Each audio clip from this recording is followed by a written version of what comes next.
am Michael Polikoff, landscape architect. Welcome to the Albuquerque garden tour. This is one of the featured gardens on the tour, and we're fortunate enough to be able to share this with you today.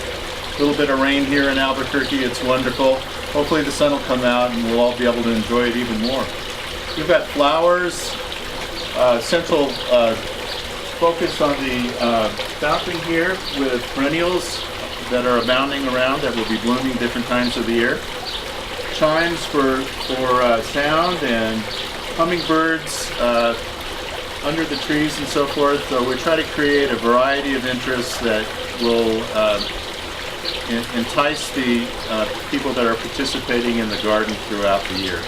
So we always enjoy creating a central focus point for the garden. Obviously this is the waterfall draws you in and adds a ambiance to the garden that relaxes you and provides an area for other flowers to be displayed.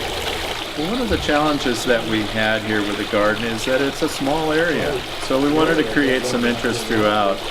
We have curves, sound, different textures, and flowers that bloom at different times of the year.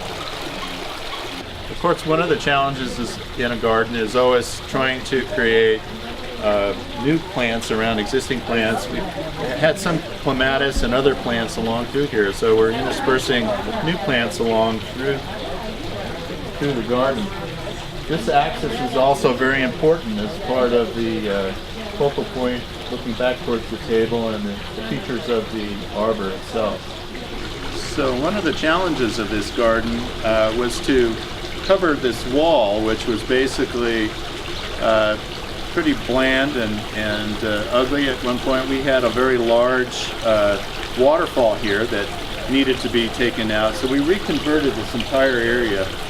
A small zone like this needs to have a lot of interest in curves and so forth, so we created some texture on the wall, and hopefully at some point it'll grow over the edges of the waterfall and create a very nice English garden kind of effect.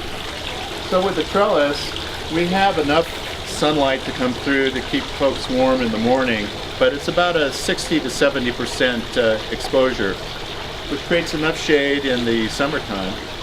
This is all cedar wood, rough sawn, and we've provided enough details around the edges and so forth to create a lot of interest. The vines, Josemium sempervirens, the Carolina jessamine, and the rose, which is the blaze rose, will eventually cover the top and provide even more shade for the area.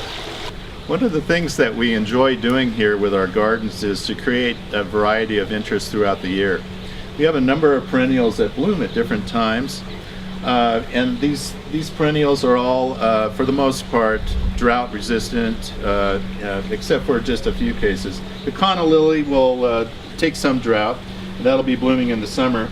The clematis, obviously, a very showy flower throughout the spring and summer. And then we have the Rebecca, the black-eyed Susan, and the sage, which are more on the drought side, particularly the sage. Going to the roses and some of the other vines and so forth, the red hot poker plant and the elfin thyme in through here all bloom intermittently throughout the year. So again, we're creating interest that will dazzle the viewer from time to time.